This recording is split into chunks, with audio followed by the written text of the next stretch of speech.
For today's tutorial, tuturuan ko po kayo kung paano mag-withdraw ng ating mga Maya credits. Una sa lahat, buksan po natin ang ating mga Maya account. At dito po, makikita na po natin ang ating mga Maya credit. Dito po sa Easy Credit. I-click lamang po natin yan.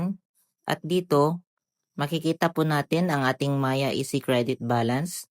At ito po, pwede na po natin i-transfer sa ating mga wallet ang ating mga credits. Pindutin lamang po ang credit at dito makikita na po natin ang transfer to wallet.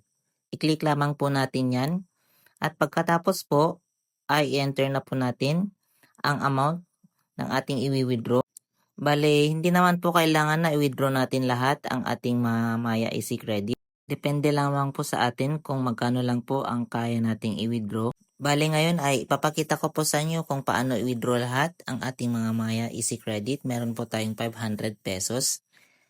At dito po makikita na po natin na meron po siyang service fee na 9.99%.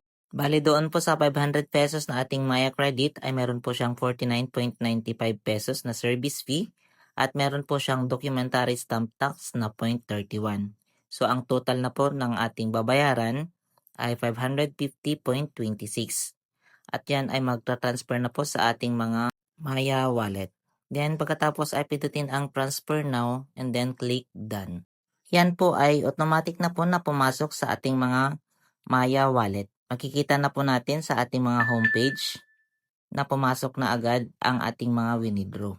Regarding naman po sa pagbabayad ng ating mga inutang dito po sa Maya Credit ay pwede po natin siyang bayaran ng paunti-unti.